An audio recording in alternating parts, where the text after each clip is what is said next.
It's a pleasure to be here today. I am Kymmer, the Director of Global Affairs at Journee. We don't have a common definition of what the metaverse is or will be yet.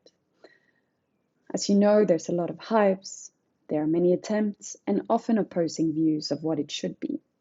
But we seem to agree that the metaverse and Web3 is the next iteration of the internet, and that iteration will include 3D experiences and blockchain technologies. From the start of the internet has been talked about almost like a promised land. It was supposed to make the world a better place, bring us closer, and maybe make us a bit better humans. So what went wrong, and why do we need an upgrade? In many ways, internet has, of course, brought us closer to our families and friends. It has opened up work opportunities and helped us to hold our politicians and each other responsible. We have access to information in a way that we've never had before. At the same time, we're spending something like 7 to 10 hours a day online, and most of that time scrolling. And that is on an internet that somehow emphasizes the grotesque of our culture and in many ways become a platform for narcissism and attention grabbing. The attention grabbing makes it make sense economically to spread our attention across 8 interests and 23 friends. Our attention has become thin. Our attention span has dropped from 15 seconds in 2014 to 18 seconds today. So we're spending something like maximum 8 seconds per content. With this, we are losing the life skill of focus, which is essential for us as human beings to have meaningful relationships, to solve problems and learn. Research has also shown that the internet that we have created emphasizes lack of dignity.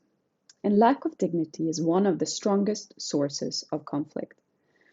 It is even recognized in the UN Declaration of Human Rights because dignity is essential to living together in healthy societies. So how did we get here? Maybe one of the reasons, or a little trace back in history, could be that in 1994, a former direct mail marketer called Ken McCarthy came up with click-through as the measure of ad performance on the web. Click became the definition action, but it had some side effects. It flooded the web with spam, link bait, painful design, and tricks that treated us like lab rats. So basically, lack of dignity. The web didn't care as long as you kept clicking. We were just means to an end.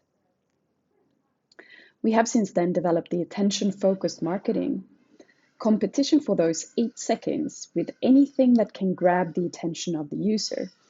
And then, of course, using grotesque, shocking, pornography-like content to be as loud as possible in all those feeds. And now we just kind of click and scroll.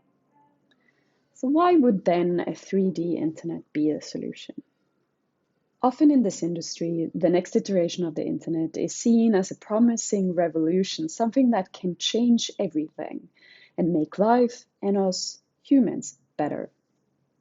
Sounds familiar to that beginning of the internet we spoke about earlier? So what is really the purpose of it all? And how can we create something meaningful? I often hear, I don't want to live in the metaverse. I like real life, when I tell people that I work in this industry. Research has shown that 77% believe that the metaverse will cause serious harm to society, and in 10 years will mainly live in the metaverse. And that fear is not strange, because as humans, we build our ideas of a concept or the future of the internet in this particular case on something that we have seen before. And what we have seen of the metaverse is science fiction such as Snow Crash, Ready Player One, and other dystopian representations. But I like to say that the ones that own imagination also own the future. It's all about how we choose to use this new tool that we are developing, these new technologies. So what if we focus on what makes us human? What if we could slow down the internet? What if we build rooms instead of attention-grabbing flows? Rooms where we can be, have shared experiences, have time for meaningful conversations, time to hear and see. If we can slow the internet down, then maybe we could also regain some of our ability to focus. And what if we make it beautiful? Beauty is essential to us as humans. We are drawn to beauty because beauty guides us to what is dangerous and what is good for us. Throughout evolution, it has been our pointer to what food is poisonous or not poisonous, and what living places will be good for us. It's like a compass, and when we surround ourselves with us, it nourishes us and rebalances us, hence making it easier for us to connect to each other. Beauty in combination with focus then help us to connect with environments and with each other. On the flip side, when environments and experiences are ugly, we get bored, we don't care, and we don't want to be there. And it's like Journee's co-founder Milo Crelaire has said, that the metaverse has to be beautiful to prevail. It is a condition. When we connect, we can retrieve dignity, we can start caring and collaborating. And this is our survival. If we don't care, we are lost. At Journee, this is our take on solving the problem.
So how did we get here?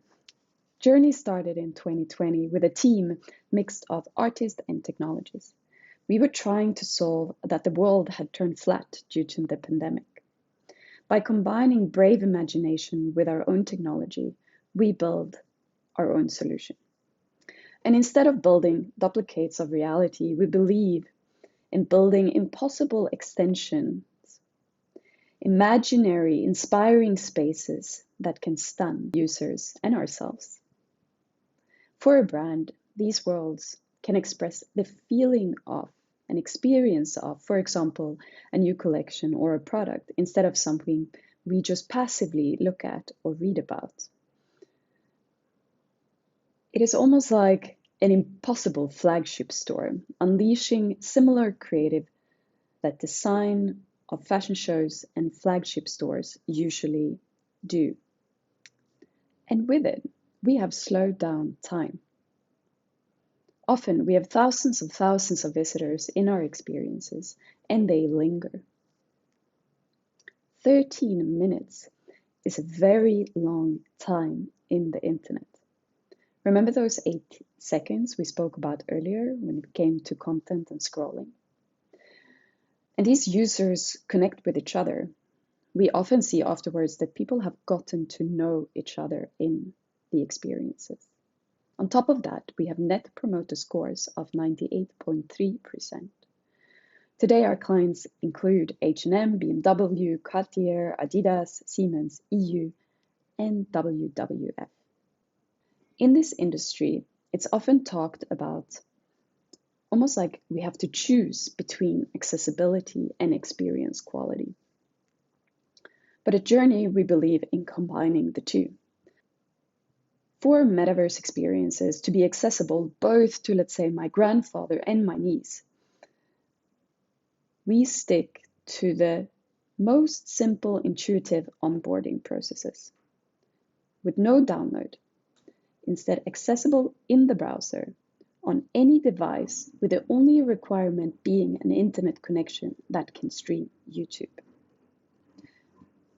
I hope that this approach of slowing down and making the internet more beautiful, we can build quality experiences on the internet that will feed us instead of draining us, give us satisfaction instead of addictive scrolling behaviors, and maybe therefore we could eventually spend more quality but less time in total on the internet.